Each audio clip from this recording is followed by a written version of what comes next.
You say something awkward, the room goes quiet, nobody laughs, your face gets hot, your stomach sinks, and before anyone says a single word, you already know you made a mistake. That feeling has a name: shame. It's one of the most uncomfortable emotions we experience. It can make you replay a conversation for days, avoid eye contact, or wish you could disappear after a single mistake. Most people think shame is a flaw in the human mind, an emotional bug we'd all be happier without. But what if it's actually one of the oldest survival tools our species ever developed? To understand why, we have to travel back long before cities, schools, or even written language. Back to a time when humans lived in small bands, scattered across forests, grasslands, and coastlines. A time when there were no laws, no police, and no prisons. The only thing standing between you and death was the group around you. Imagine waking up 80,000 years ago. There are no strangers on social media, no job interviews, no classrooms. Instead, you share your entire life with perhaps 30 or 40 people. You hunt together, you gather food together, you sleep close enough to hear each other breathing. You don't just know everyone, you depend on everyone. If someone is injured, others help carry them home. If a hunt succeeds, the food is shared. If children lose their parents, other adults often help raise them. Your survival isn't based on money or status, it's based on trust. Now imagine breaking that trust. You lie about finding food. You refuse to share meat after a successful hunt. You repeatedly ignore the group's rules. Nobody has to arrest you. Nobody has to write your name on a list. Something far more dangerous can happen. People stop relying on you. And eventually, you may find yourself alone. Today, spending a weekend alone might sound relaxing. Back then, it could be fatal. A single person had a much harder time hunting large animals, defending against predators, caring for children, or recovering from illness. Humans became one of the world's most successful species because we cooperated better than almost any other large mammal. That cooperation required something invisible, a way to encourage behavior that strengthened the group, and discourage behavior that threatened it. This is where many scientists believe shame enters the story. Unlike fear, which warns you about physical danger, shame warns you about social danger. Instead of saying, "that animal might kill you," it says, "if you keep acting this way, your community may stop accepting you." In a world where belonging meant survival, that warning was incredibly valuable. What's fascinating is that shame doesn't usually wait for punishment. Your body reacts first. Your heart races. Your face becomes warm. You lower your eyes. Sometimes your shoulders sink almost automatically. These reactions happen so quickly that you often notice them before you've fully processed what happened. Psychologists believe these physical responses serve another purpose. They communicate something to everyone watching. I'm aware I made a mistake. I'm not challenging the group. I'm willing to repair the relationship. In other words, shame may have evolved not only as an internal feeling, but also as a social signal, one that helps prevent conflicts from becoming something much worse. You can still see traces of this today. Imagine accidentally stepping in front of someone in a crowded doorway. Most people immediately apologize, even if the mistake lasted only a second. Not because anyone demanded it, because restoring harmony feels almost automatic. That impulse isn't taught by a government. It appears across cultures, languages, and societies in remarkably similar ways, which raises an interesting question. If shame helped small prehistoric groups survive, why does it sometimes make modern life so miserable? That's where the story becomes much more complicated.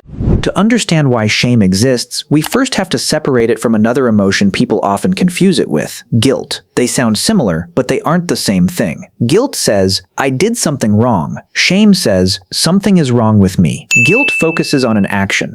Shame focuses on your place within the group. That difference matters because evolution wasn't just trying to stop bad behavior. It was trying to keep communities together. Picture a hunting party preparing to track a herd across open grassland. Everyone has a role. Some hunters follow footprints.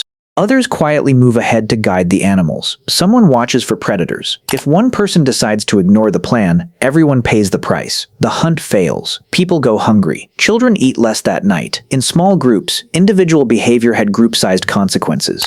Natural selection favored people who paid attention to how others reacted to them. Those who recognized social mistakes early had a better chance to repair damaged relationships before they became permanent. Over thousands of generations, that sensitivity became deeply rooted in the human brain. But here's something fascinating. Shame isn't only triggered when people actually judge you. Sometimes, you feel embarrassed even when nobody else noticed. Maybe you trip while walking alone. Maybe you accidentally call someone by the wrong name and remember it 3 years later while brushing your teeth. Nobody is watching, yet your body reacts anyway. Why? Because your brain isn't simply responding to reality, it's running simulations. Long before something becomes a real social problem, your mind asks a simple question. What if people saw this? That ability to imagine other people's opinions is one of humanity's greatest strengths. It allows us to cooperate with strangers, build cities, and create civilizations. But it also means we can judge ourselves even in complete silence. In many ways, shame is the price we pay for having an imagination powerful enough to see ourselves through someone else's eyes. Researchers studying children have noticed something interesting. Very young babies don't seem capable of feeling shame in the way adults do. Over time, as children begin to understand that other people have their own thoughts, expectations, and opinions, embarrassment starts to appear. They hide behind their parents. They cover their faces. They avoid eye contact after making a mistake. It's as though the developing brain slowly discovers something remarkable. Other people are watching me. That realization changes everything, because once you understand that other people can evaluate your actions, you begin evaluating yourself. This ability transformed human cooperation. Imagine trying to build trust with someone who never cared how their actions affected others. Every promise would be uncertain. Every agreement would be fragile. Communities like that struggle to survive. But when people naturally avoid actions that could damage their reputation, cooperation becomes much easier. Trust grows. Friendships last longer. Knowledge is shared. Parents invest in children. Strangers become allies. Without realizing it, shame quietly supports many of the relationships that make society possible. Of course, evolution doesn't create perfect solutions. It creates solutions that are good enough. The same emotional system that once protected small tribes now operates in a world of billions of people. And that's where problems begin. Your ancestors worried about what perhaps 40 people thought of them. Today, one mistake can be seen by thousands, or even millions within minutes. Our social environment changed faster than our psychology. The ancient alarm system stayed exactly where it was. Only the size of the audience changed. That's why a negative comment online can feel strangely personal. Why public embarrassment can linger for years.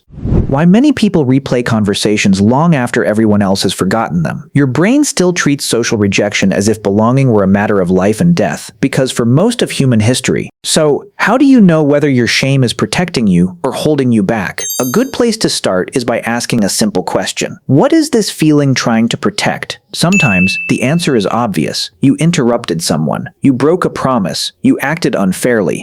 In those moments, shame can point you towards something useful. It encourages you to repair the relationship, apologize, and do better next time. In that sense, it acts less like a punishment and more like a guide. It reminds you that your actions affect other people.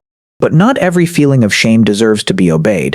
Imagine wearing bright clothes because you enjoy them, or choosing a career your family doesn't understand, or speaking with an accent that reflects where you grew up. None of those things make you a bad person. Yet many people still feel ashamed of them. Why? Because shame doesn't only learn from evolution, it also learns from culture. Every society teaches its members what is acceptable, admirable, embarrassing, or unacceptable. Those rules change across time and place.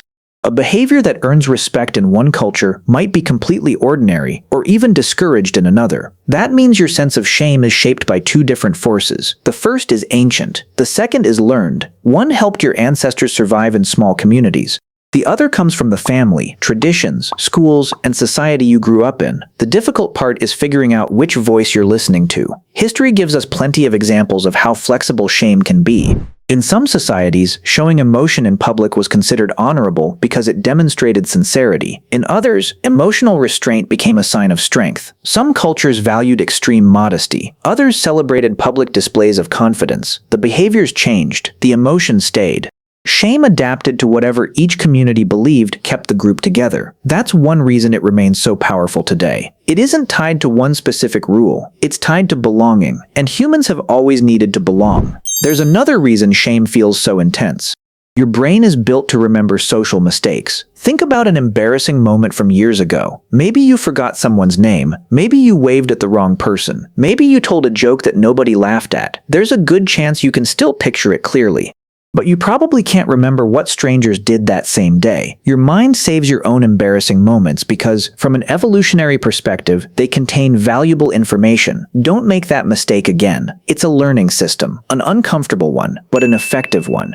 The problem is that modern brains sometimes save lessons long after they've stopped being useful. One awkward conversation becomes a fear of speaking. One public mistake becomes years of self-doubt. The alarm keeps ringing even though the danger has already passed. Fortunately, humans have another ability that evolution gave us: reflection. Unlike most animals, we can examine our own emotions. We can ask whether they're helping us or misleading us. We can recognize that a feeling evolved for a world that no longer exists.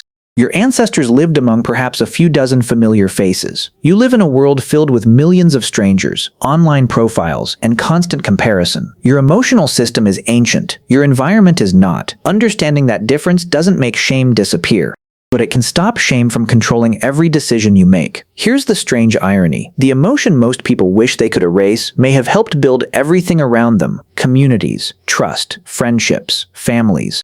Even civilization itself depends on people caring about how their actions affect others. Without that, cooperation begins to fall apart. The goal was never to become fearless, it was to become trustworthy. The next time you feel your face grow warm after an awkward moment, remember this: that reaction isn't evidence that you're weak. It's evidence that you're carrying an emotional system shaped over hundreds of thousands of years. A system that once helped small groups of humans stay together long enough to survive impossible odds. The world changed. Cities replaced tribes. Screens replaced campfires. Millions of strangers replaced a circle of familiar faces. But your brain still carries echoes of that older world. Shame isn't proof that something is wrong with you. It's proof that, somewhere deep inside, your mind still remembers a time when belonging wasn't just comforting, it was survival.